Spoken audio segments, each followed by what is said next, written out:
audiencias se realicen cada 3 meses, de manera que la Asamblea Nacional evalúe el avance de este tema de forma trimestral y que toda la información sea publicada en la página web institucional de la Asamblea Nacional. Avanzamos en este debate. Se otorga el uso de la palabra a la asambleísta Joana Moreira, asambleísta por la provincia de El Oro. Hace unos minutos se había anunciado esta intervención, sin embargo se confirmó desde la Secretaría General que no se había establecido la conexión con la asambleísta Joana Moreira. Vamos a ver qué es lo que se confirma en los próximos minutos, cuando ya son las 17 horas con 25 minutos. Esta es la sesión del Pleno 759 bajo modalidad virtual, que ustedes la siguen a través de la señal de los medios legislativos, Televisión Legislativa del Ecuador, tiene el la uso radio de la palabra de la Asamblea la asambleísta Nacional. Joana Moreira. La señora presidenta de la legislatura, Guadalupe Llori Abarca, insiste, ha otorgado el uso de la palabra a la asambleísta Joana Moreira. No se confirma si es que en efecto la legisladora está o no conectada. Vamos a esperar todavía unos segundos. Tiene el Diana. uso de la palabra la asambleísta Joana Moreira.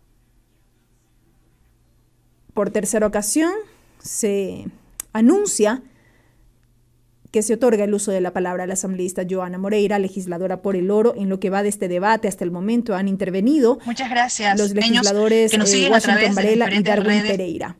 Está ya ahí, pudimos escuchar a la legisladora Joana Moreira, quien representa a la provincia de El Oro. Quizá problemas de conexión con la asambleísta, la habíamos escuchado en un inicio en este saludo. Sin embargo, ahora mismo estamos en espera de alguna indicación, no podemos escuchar esta intervención. La miramos ya a la asambleísta, la podemos apreciar a través de las pantallas de televisión. Asambleísta Moreira, buenas tardes, le escuchamos. Gracias. Bueno, les comentaba que desde que iniciamos nuestras acciones como asambleísta, nosotros comenzamos el trabajo de fiscalización justamente para poder solventar el problema de Zaruma.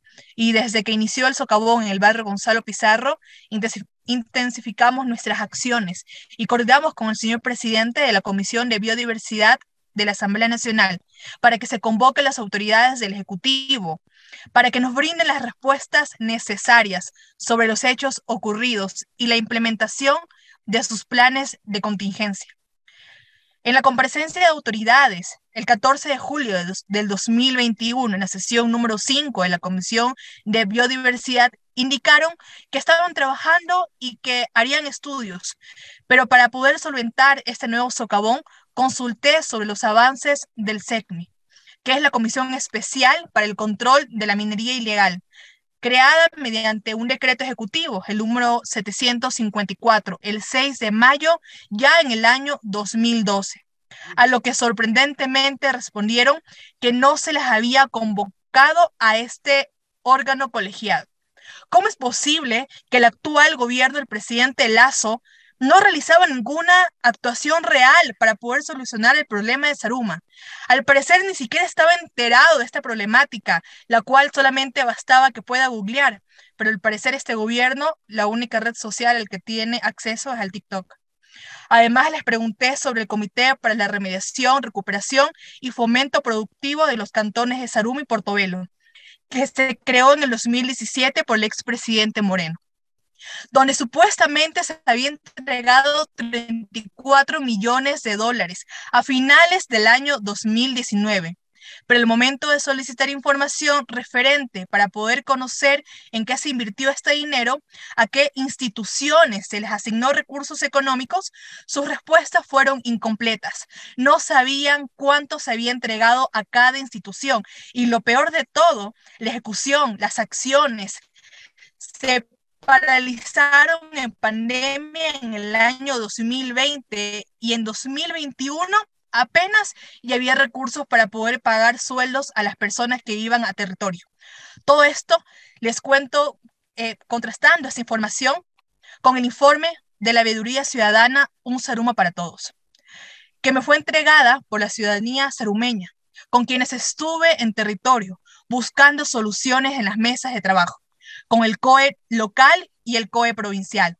El SECMI y el Comité de Recuperación son dos instancias en el tiempo que no tenían un plan para ser ejecutado Y lo que es peor, quien preside estas dos instancias es la ministra de Gobierno, la abogada Alexandra Vela, quien incluso no está presente en este pleno y en los últimos meses pasó excusándose para no dar explicaciones a la Asamblea Nacional, pero sobre todo se tiene que decir que la información fue negada para los sarumeños. Como orense, es triste ver cómo esta ciudad tan importante para Ecuador y para el mundo, el hermoso pueblo mágico de Zaruma, no existieron los técnicos ni los estudios necesarios para poder controlar la actividad de la minería ilegal, a pesar de los hechos ocurridos el 1 de julio de 2021 y el 15 de diciembre del 2021. Esto nos deja un sabor amargo de la ineficiencia de algunas instituciones del Estado, de sus principales autoridades, que a pesar de estar en un estado de emergencia, no solventan los pedidos de información y acciones concretas en más de 7 meses. Y digo esto ¿por qué? Porque el 14 de julio del 2021, en la Comisión de Biodiversidad, el director ejecutivo de la Agencia de Regulación y Control de Energía y Recursos Naturales No Renovables, Jaime Cepeda, expuso que se había enviado la solicitud al Ministerio de Trabajo sobre la necesidad de 26 funcionarios para poder fortalecer el control minero.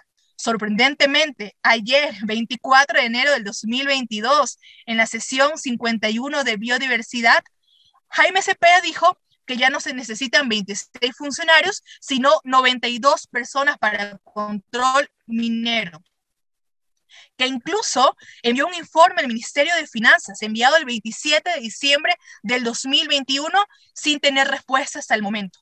Me pregunto qué dice el ministro de Trabajo, el Ministerio de Finanzas, ¿por qué no facilitan estas contrataciones? Puede ser un impacto al presupuesto, pero por Dios, es evidente que se necesita reforzar el control minero a nivel nacional, no solo en Zaruma, que es una ciudad de patrimonio cultural de la humanidad que se hunde.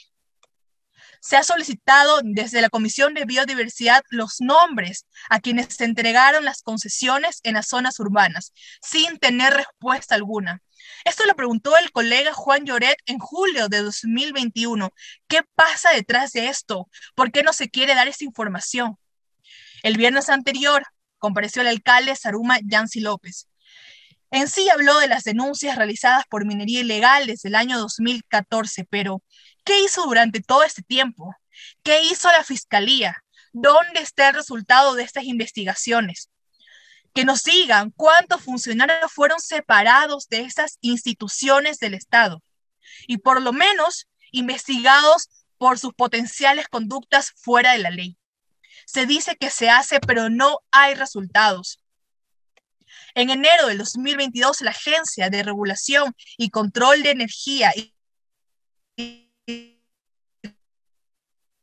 Recursos Naturales No Renovables solicitó en el cantón de Zaruma. El ministro de Finanzas, bien, gracias. Entonces es imposible poder desarrollar un verdadero control y combatir la minería ilegal sin contar con personal, peor, sin contar con presupuesto. Se movilizó personal técnico a Zaruma, 17 personas para ser exactos, dejando desamparadas en otras provincias. Es decir, señores asambleístas, seguimos improvisando en este gobierno. No existe un verdadero plan de control minero en el gobierno del presidente Lasso, así como tampoco existe un plan para poder combatir la inseguridad que azota el país. Movilizan 1.100 policías paraguayas y dejan a merced de la delincuencia a las demás provincias. Gran plan maestro que tiene este gobierno. Esperemos que por lo menos cumpla con el acuerdo entre el Cuerpo de Ingenieros del Ejército y el Ministerio de Obras Públicas para revisar los estudios de Zaruma de estos meses y de años anteriores, que para producto de esto se trabajará en 3 fases hasta finales del año. Bueno, acción que se dará en el subsuelo, en las cavidades y galerías que generan estos problemas. Ojalá se cierre todo y que los tapones den resultados para impedir nuevos socavones y cuidar de forma urgente el centro de la ciudad y sus alrededores. Pero ahora, ¿qué pasa, señores asambleístas, con las personas del cantón de Zaruma? ¿Dónde está la ayuda para ellos? Se supone que está activo el Comité para la Remediación, Recuperación y Fomento Productivo de los cantones Zaruma y Portobelo. ¿Pero quién lo preside? no está aquí. Siempre ha estado ausente para los problemas de Zaruma y tuvo que esperar justamente este lamentable incidente en diciembre para poder recién aceptar ir a la Comisión de Biodiversidad, en la cual los tenía de excusa, porque todo tema era más importante para la ministra de Gobierno que la seguridad de los zarumeños. ¿Cuál es el plan de desarrollo para el 2022 para Zaruma?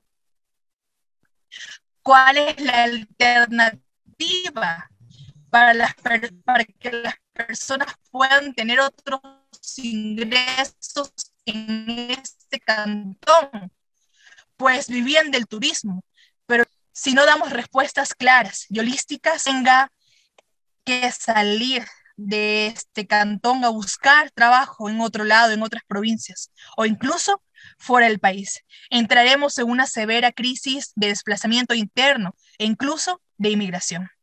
El día lunes existió un atentado en la ciudad de Zaruma contra el vehículo y la vivienda de un funcionario del Ministerio de Energía, que está trabajando en la remediación del socavón, y la ausente ministra lo detalló como un acto terrorista. Aquí le vuelvo a preguntar a la ministra Vela, ¿es o no necesario que el SECMI tenga más fuerza y notoriedad? Tiene que entender que la minería ilegal está actualmente confabulada con el crimen organizado. Necesitamos un plan de acción para Zaruma y el país. Como ecuatoriana y como orense y como representante de los zarumeños, estoy aquí, dispuesta a trabajar por más cambios positivos para el país. Pero necesitamos claridad, transparencia y sobre todo gente preparada y con ganas de mejorar el país desde el Ejecutivo. Escuche, presidente Lasso, las recomendaciones que le hemos hecho desde el Parlamento son recomendaciones que deben ser implementadas de forma inmediata para poder evitar una desgracia, bueno, otra desgracia más en el cantón de Zaruma. Desde julio de 2021 hasta enero del 2022 se han generado varias comparecencias de ministros y secretarios de Estado y alrededor de 50 preguntas por escrito, las mismas que fueron contestadas a medias y fuera de tiempo o como lo determina la ley. Pero ya para ir culminando, señora presidenta y compañeros asambleístas, sí tengo que solicitar que se me conteste y se le pueda responder al pueblo ecuatoriano lo siguiente. ¿Para cuándo se va a contratar el personal que necesita la agencia de control? ¿Cuál es el avance? Ya que vamos 7 meses desde que inició este gobierno y esta necesidad. ¿Se puede presentar el plan de control minero a la Asamblea Nacional justamente para fortalecer las normas, para que su actuación sea más efectiva? Porque no podemos seguir ver venir a las autoridades y decir, esta no es mi competencia, basta de ineptitud. De acuerdo al estudio sobre la minería ilegal, se le tiene que dar una estructura definitiva al SECMI para poder mejorar los controles y los operativos. Y con esto que las sanciones se den a los infractores. ¿Qué resultado estructural nos indica el estudio? ¿Qué se tiene que hacer? Eso nos tienen que explicar al pueblo ecuatoriano. Sobre los bonos de ayuda a las familias que fueron removidas en Zaruma después del último socavón. Fueron 73 familias damnificadas. ¿A cuántas personas ayudó financieramente? Y sobre las personas que perdieron sus casas, ¿para cuándo el MIDUBE iniciará su construcción y en qué sitio? Estas incertidumbres tienen estas familias. ¿Qué va a pasar con los 161 predios que aún siguen en zona de riesgo? ¿Qué se va a hacer con los mismos y a partir de qué fecha se va a actuar? Se vuelve a cerrar, a crear otras entidades. El secretario nacional de Gestión de Riesgo y Emergencia, que está Cristian Eduardo Torres, expuso la creación del Comité Técnico de Intervención en Zaruma. Ojalá él mismo pueda tener cooperación internacional de forma adicional a los miembros que ya lo componen. El otro es el Comité de Zonificación. Aquí se trabajará los planes de evacuación, se dijo. Esto tiene que ser una prioridad para poder resguardar la vida de los zarumeños. Y si es posible, que se capacite barrio por barrio para dar a conocer estos planes. Pero insisto, los recursos económicos son esenciales. El Ministerio de Finanzas tiene que actuar de forma inmediata para poder solventar los requerimientos que se le han realizado para que de distintas carteras del Estado para esta emergencia. Finalmente, señor presidente Guillermo Lasso Mendoza, si va a continuar con el Comité para la Remediación, Recuperación y Fomento Productivo para los cantones de Zaruma Portobelo, debe de cambiar de ministra, ya que no alcanza para poder hacerlo ágil, así como tampoco puede controlar la delincuencia y la inseguridad que desborda al país. Los ciudadanos tenemos miedo de salir a las calles. Las políticas públicas deben ser dinámicas, inmediatas, en casos de emergencia con total claridad para que los planes se ejecuten. Señora ministra Vela, ocupar un cargo político para el que no se está preparada también es una forma de corrupción. Por favor, dé un paso al costado y permita al país contar con una persona que brinde respuestas prontas y oportunas a las necesidades de todas y todos los ecuatorianos. Muchas gracias, señora presidenta y compañeros y compañeras asambleístas. Termina así la intervención de la asambleísta.